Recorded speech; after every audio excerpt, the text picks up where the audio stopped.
It was an abnormal autumn. Most days, the clouds didn't retreat in their normal fashion. The chill just lingered. Everything from the tip of my nose to the top brick of the cathedral's spire was cold. Even the logs kept to burn were frostbitten. I could imagine houses in the distance using a fire to fumigate warmth during the witching hour, a boastful flame keeping everything toasty. But not here. Today I sat cross-legged on a park bench while the rain grew bored, my cheeks rosy and damp. I was already drenched. The soles of my shoes were puddling higher with each raindrop that fell, and my raincoat let in whatever bumped against it. My umbrella was a deflated balloon above me.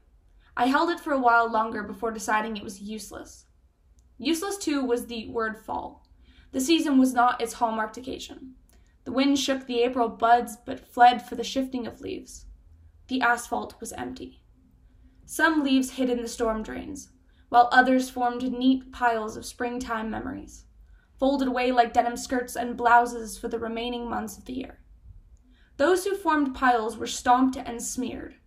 Auburn sidewalks and dirtied boots were the only proof that flowers had existed or bloomed at all.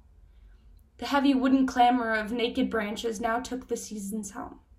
Commuters began to seek the sound of wind through the empty trees rather than the familiar crunch of dead things.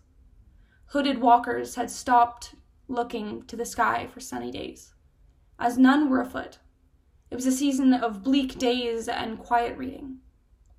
It sounds good, I thought to myself. The words feel right. Today's weather was the perfect muse. My eyes were stitched to the page where I'd just written. Despite my focus, I hardly noticed that the rain was spilling off the edge of my umbrella and onto the cursive letters. My words mingled definitions as the rain washed them together. A Rorschach test formed on the final pages of my notebook. I had spent the better part of an hour creating a blob. Fuck, I thought. I glanced into the misty afternoon. The clouds gloated as they'd destroy my life opus. And at least the days, anyway. I'd kept my eyes down until now. Immediately after looking up from my paper, my eyes became dry. Tears dribbled out a bit and pooled awkwardly next to my nose. I rubbed them against the sleeve of my coat. Then I realized a man standing in front of me. He was not close enough to smell, but I could recognize him. You were the back of that man's head. Your silhouette was wandering in the wrong direction. He was walking away from me, and yet I still had myself pinned at his shirt collar. I wanted to follow him all the way down the boulevard, because I felt I would never see him again. I focused on the little details of his body. I wondered if I could tell you from this man if you were not one and the same. I'd been away a while. It's been a while since I'd seen you this close up. I dove into investigation and cut my losses for the day. His ears were just as large, hair shaven short, shoulders equally as broad to the looks of them. He even stepped in your stride, heavy on the toes and gently on the heel like a runner in full extension. The neckline of his hair was unkempt, messy like no one had trimmed it, much the same to the man I knew. Well, largely unnoticed. Despite his jagged neckline, the freedom of your hair to curl around your ears had been shed away like Samson. Your oversized ears were exposed like a hillside after a forest fire.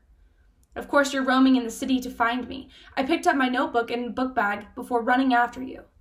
My book bag banging against my spine as I dodged cracks on the sidewalk. You were a block in front of me, but the gap seemed to be closing. It was one brief moment. I could see you walking in the pouring rain, and then you were gone. The silhouette of the man I thought I knew was gone, and I was left standing in the downpour. Having forgotten my umbrella, I was drenched like the woman in my story. I took a deep breath in. I walked myself home. I think I'd missed the last train.